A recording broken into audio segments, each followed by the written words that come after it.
this is a Yesterday's Moose production, and we're back with Wendy Every Which Way for Game Boy Color. And we're also going to play the Game Boy Advance levels, because we can. Normally you would have to play this on a Game Boy Advance, or if you're playing on an emulator, you can put it in Game Boy Advance mode, or at least I can. But for the purposes of this video, we're going to go into debug mode. And I will let everyone know how to enter debug mode when we get to that point. Also, I'm editing this so that the Game Boy Advance levels take place before the final boss. I think they would normally come after the final boss and the ending. And also, I'm recording this commentary after the fact because I wanted to have the gameplay go a little bit faster with less losses and such. So we'll see how that goes. In the previous video I said that this might go into 3 separate parts, but it won't be. It will only be 2 parts. I did, however, end the video later than I should have. I really should have stopped at 2-4, but I kept going for some reason because I forgot how many levels there were. Also, in the shoot 'em up section, I did not know the reason why you would want to turn upside down, and I found out the reason for that is because it will change the direction that the enemies fly, and also the direction that the stars move. So it is beneficial. It changes the gravity the same as it does on every other level.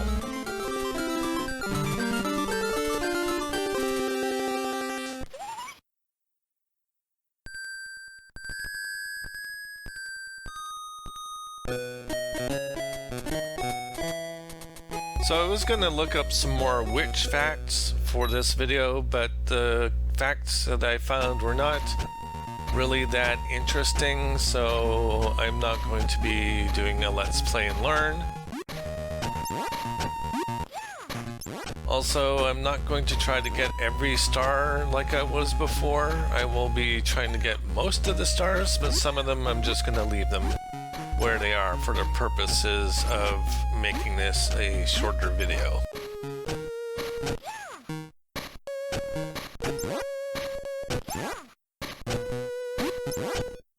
So apparently the main character in this game is from Casper the Friendly Ghost. I did not know that. Then again, I really didn't watch Casper the Friendly Ghost that much. I have seen the movie, however, with Macaulay Culkin. Was it Macaulay Culkin? Pretty sure it was. And Christina Ricci. Wait, am I remembering it wrong? If it's not Macaulay Culkin, I'll put it on the screen right now. Oh, it was definitely or not Macaulay Culkin. Now we know.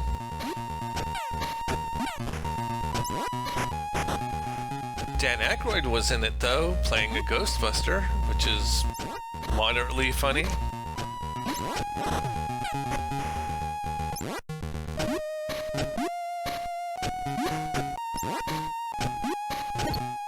That being said, I have seen Casper the Friendly Ghost cartoons. I have watched them in my lifetime. I just really didn't watch them as much. I think I preferred things like Looney Tunes. Now at this point I'm trying to get this enemy to move out of the way, and what I don't know at this point is he's actually stuck in a hole that I can't see off screen. So no matter what I do, he's not going to move. So I just take the hit. 2 hits for that matter. It's kind of cheesy, but hey, that's how it works sometimes, I suppose.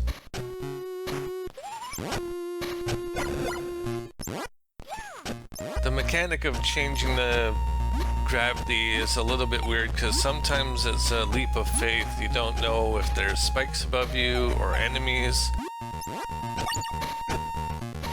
I'm mean, they don't want to telegraph it too much, but it would be nice if there was some sort of indication.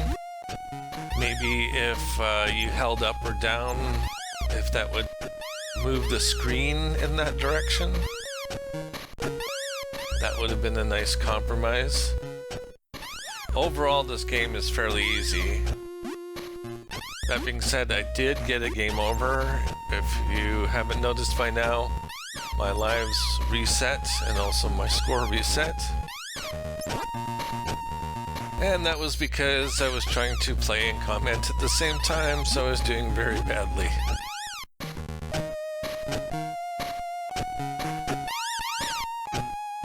Just finished uploading a video of Mario Party Superstars, which for some reason I called All Stars while I was playing it. I forgot the name. At least I call it the proper name at the beginning of the video. But I did very badly. When I first hopped online, I got in second place. I started out doing very badly, and then I ended up second place, which was nice. But then, of course, when I decided to record, things went terribly wrong.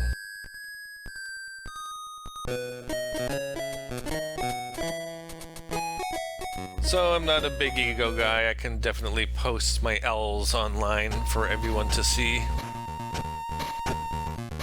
Sure, I may edit out the occasional game over.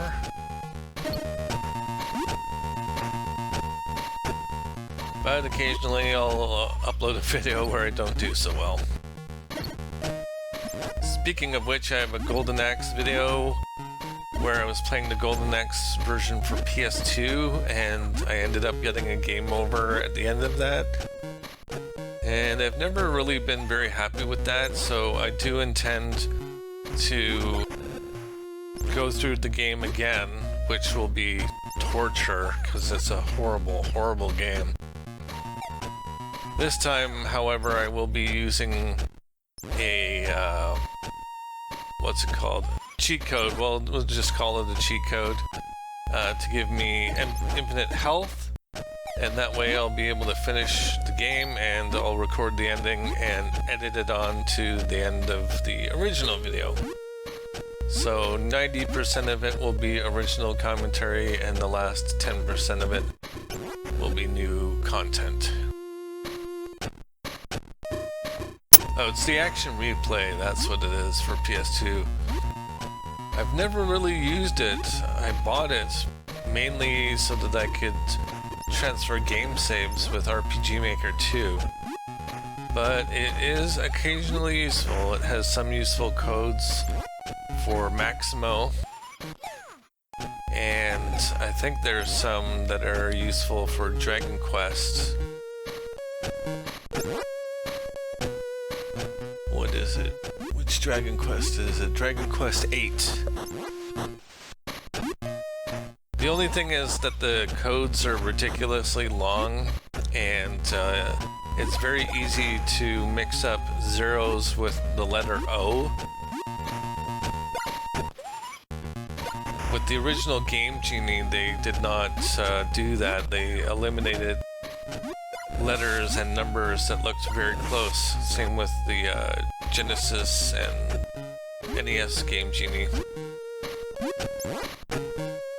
I'm not sure why they went with letters and numbers for the action replay.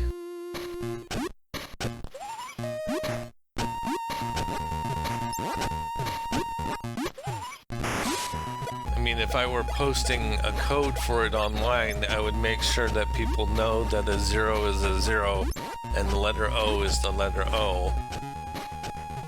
There's a font where the number 0 will have a line through it. Certainly makes it easier to read that way.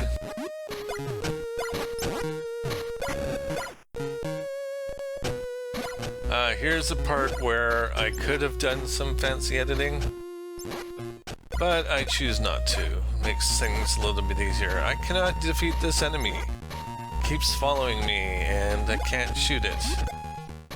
Is it invincible? I don't know. Seems that way.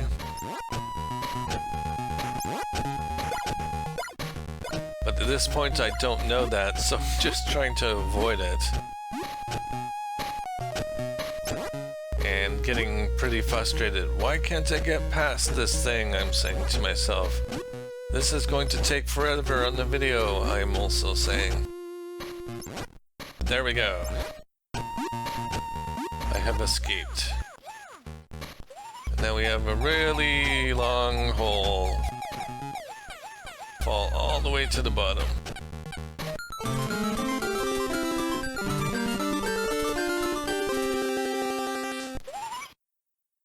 And here we go. Okay, so we're at the title screen, and what you want to do to get into debug mode is press left 5 times, up 5 times, right 5 times, down 5 times, and select 5 times.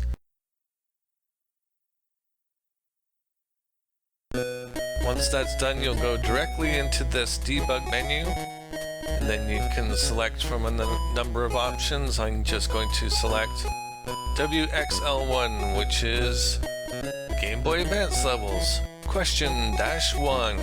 Here we go. I would say that they're slightly more challenging, but not by very much.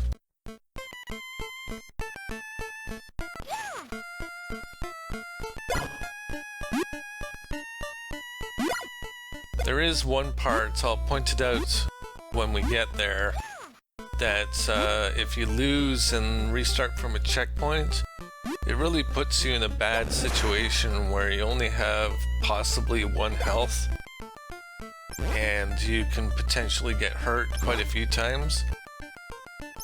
So it makes it much more difficult than the rest of the level. Would have been nice if there was at least 1 extra health star to pick up.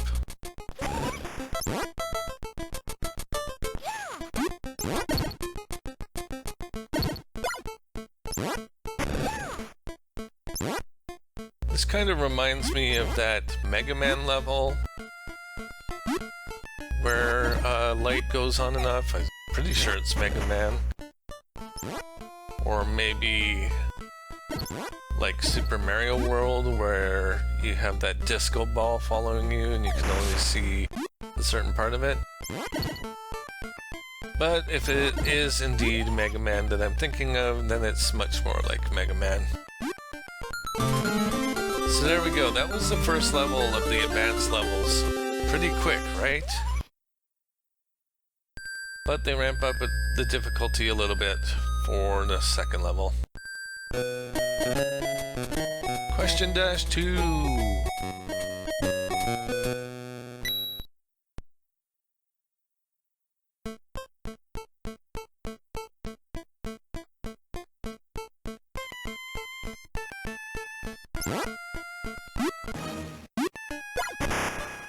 Now, did I get a free life there, or what happened? It made a special noise.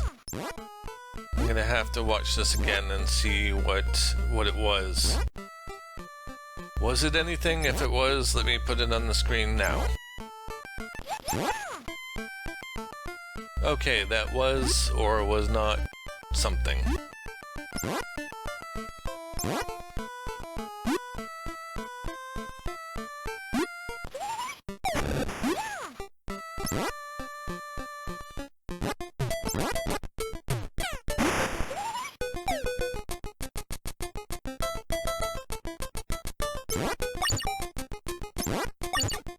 If it was a free life that I got, that would definitely answer the question as to whether or not you can get lives, extra lives in this game.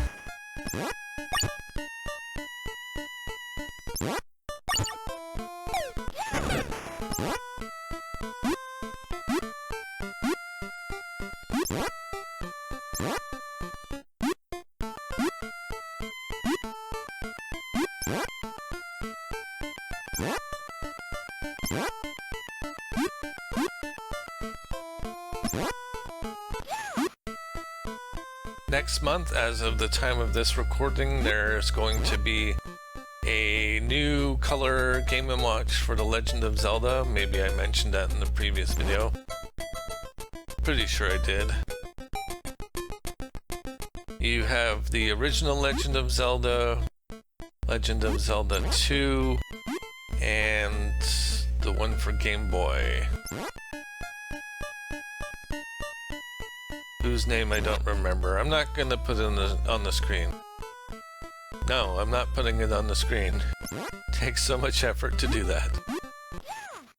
If I remember the name, hooray. If not, everybody knows what I'm talking about.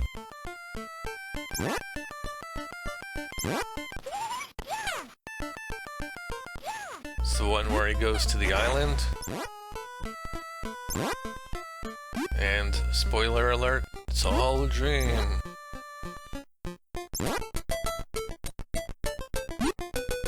It's kind of like the Legend of Zelda equivalent of Total Recall, but with much less Verhoeven.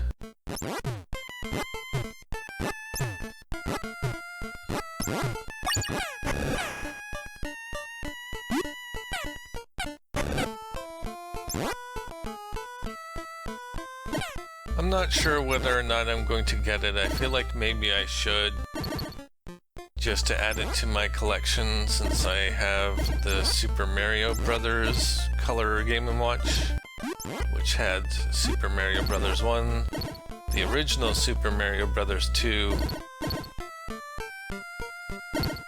I think that's all it had. It also had Mario flipping pancakes or something? I don't know. Balls. He's flipping balls in the air.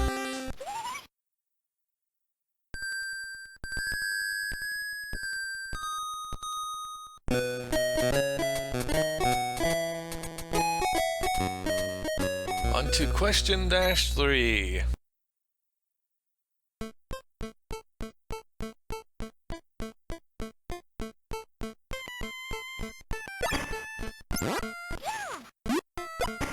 Normally this is the last level of the Game Boy Advance level, so I'm not sure why they didn't include a side-scrolling shoot-'em-up.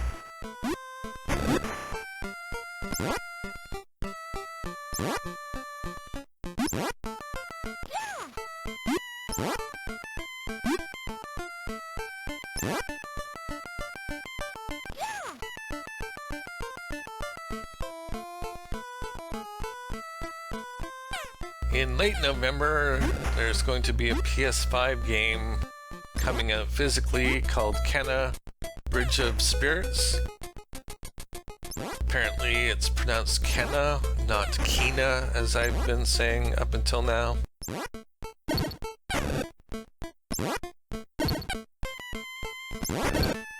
I've been avoiding spoilers for that game, and I hope that it's good. I've been waiting for a physical release. I could have gotten the digital one, and technically I suppose it wouldn't make much of a difference because it's going to install on my PS5 anyway, but I like to have the physical copy.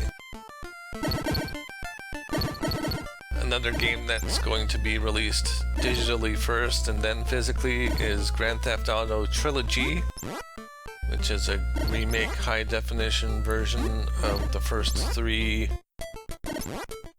Grand Theft Autos, or at least the 3D ones. So Grand Theft Auto 3, Grand Theft Auto San Andreas, and Vice City. Pretty sure that's what's in it.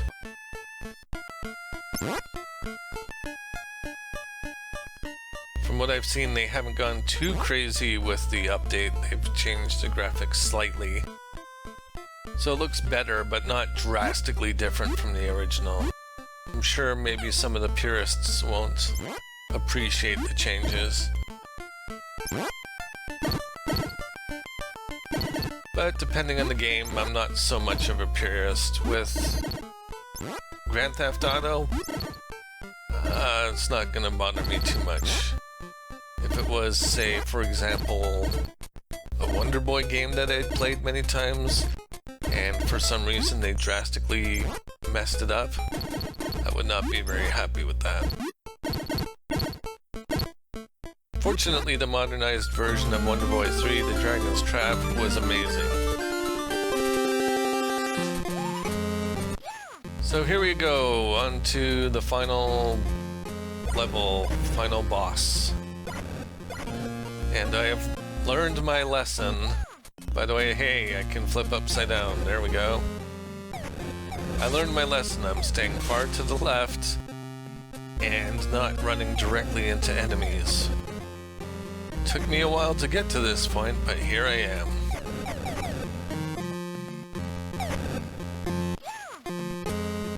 So as you can see, the direction of the monsters changes when you flip upside down. Also, the stars start falling up instead of down. It's useful if you want to collect your health stars. So now we have one of the easiest bosses in video game history. I can't believe it's this easy. A giant dragon. You shoot it, flip, and bop it in the nose. And you just keep doing that.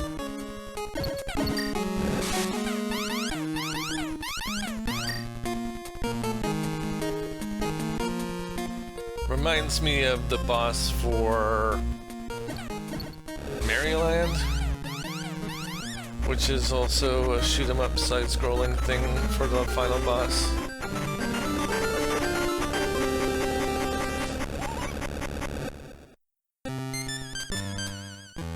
And there we go, hooray, we've done something. We got rid of that castle. No need for that castle.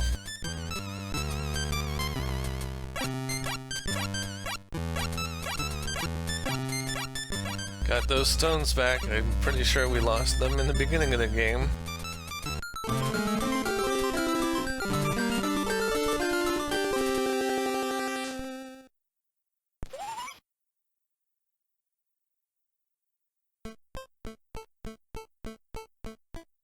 And that's it! We have reached the end of the game. It was fun, I like it, I might replay it sometime in the future, I'm glad that I have it. And there's really not much more I have to say about this game, so I'll just let the credits play and end the video here. So thank you very much for watching. This has been a Yesterday's Moose production, and I'll see you next time!